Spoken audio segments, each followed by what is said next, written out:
आभाळाचा प्रश्न नागपूरकरांचा आणि त्याच्या स्वच्छतेसंदर्भात अनेक दिवसांपासून योजना सुरू आहे. मोठी मदतही आर्थिक बँकेकडून मिळालेली. केव्हापासून प्रत्यक्ष प्रकल्प सुरू आहे? आता त्याची खरं तर मी रिव्ह्यू घेण्यासाठी इथे आलेली आहे आणि म्हणूनच अशी विनंती केली की रिव्ह्यू नंतर मी तुम्हाला बोलल्यावर मला एक्झॅक्ट फॅक्ट्स त्याचे तुम्हाला मांडता आले असते. परंतु आता मी रिव्ह्यू घेतल्यानंतर ह्याचे डिटेल्स माझ्या सोशल मीडियावर पण टाकेन. आता आम्ही सगळ्या नद्या जशी नाग नदी आहे, तशी इंद्रायणी आहे, मुळा मुठा आहे, पंचगंगा आहे, गोदावरी आहे, चंद्रभागा आहे, या सगळ्या विषयांवर आता एक प्लॅन करतोय, एक थरो प्लॅन करतोय. खरंच आहे नदीचे पुनर्जीवनासाठी प्रचंड पैसा मिळतो, वेगवेगळ्या CSR ॲक्टिव्हिटीज चालतात, पण आपल्याला हवा तसा रिझल्ट त्याच्यामध्ये मिळत नाही.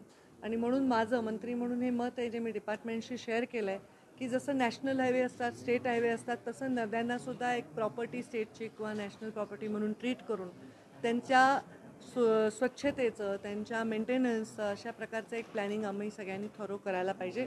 तर नाग नदीचं पण आम्ही त्याच्यामुळेच रिव्ह्यू घ्यायला आलो. ह्या सगळ्या रिव्ह्यूजमध्ये आम्हाला खूप चांगले इनपुट्स मिळतील. ते इनपुट्स करून आम्ही त्याच्यावर एक चांगली कॉन्सेप्ट नोट तयार करू आणि ती कॉन्सेप्ट नोट तयार झाल्यावर नक्कीच आम्ही मीडियाबरोबर ती शेअर करू.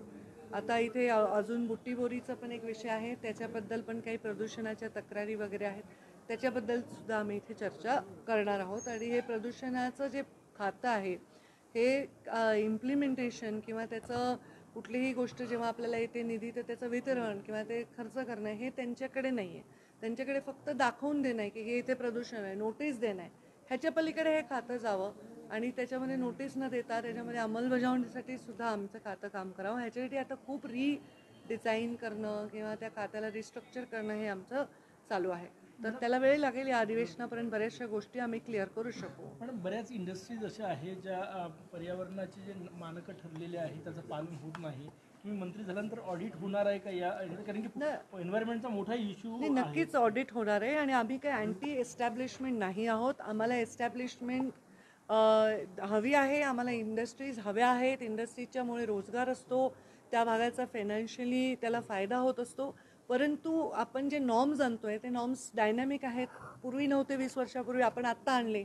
तर मग इंडस्ट्रीला सुद्धा काही ठिकाणी अडचणी की आम्ही एवढा खर्च करू शकू का, त्याच्यामध्ये पण आम्ही वर्कआउट करतोय की कसं गव्हर्नमेंट त्याच्यामध्ये इंडस्ट्रीला मदत करू शकेल.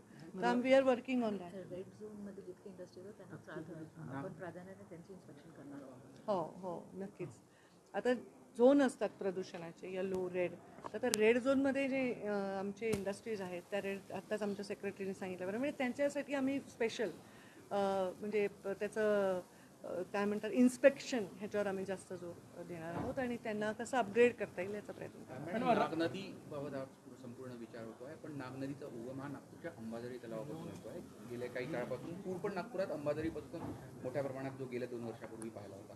तो अंबाझरी तलावामध्ये प्रचंड प्रमाणात शेवाळ अनेक वेळा प्रयत्नाले होत नाही आणि मोठी समस्या आहे तिथे. याच्यामध्ये तलावाचं पण संवर्धन आमच्याकडे येतं, त्याच्यामध्ये आम्ही त्याच्यामध्ये भाग घेऊ. इथली DPC आहे, इथली कॉर्पोरेशन आहे, यांना सोबत घेऊन आम्ही त्यांनाही सजेशन करू काय करायचं आहे. म्हणूनच मी विनंती केली होती की मला थॉरो मीटिंग झाल्यानंतर या डिटेल गोष्टी तुमच्यासमोर मांडता आल्या. मॅडम, सुप्रीम कोर्टानं काल जी लाडकी बहीण योजना असेल किंवा जे मोफत अन्नधान्य असेल या सगळ्या प्रकरणावर म्हटलं होतं की तुम्ही परावलंबी ग्रुप या सगळ्या योजना आखून तयार करता आहात. पण सुप्रीम कोर्टाने जर असं म्हणलं असेल जे माझ्या ऐकिवात नाही किंवा तुम्ही जसं म्हणताय तसं मी कुठे ऐकलं नाही, कारण मी कदाचित ते माझ्या वाचनात नाही आलं. सुप्रीम कोर्टाने कुठली गोष्ट म्हणली तर त्याच्यावर कॉन्ट्रॅडिक्ट करणं मला नाही वाटत की उचित आहे. म्हणून त्याच्यावर मी काहीच बोलणार नाही, चांगलं किंवा वाईट. सुप्रीम कोर्ट बोललं असेल तर.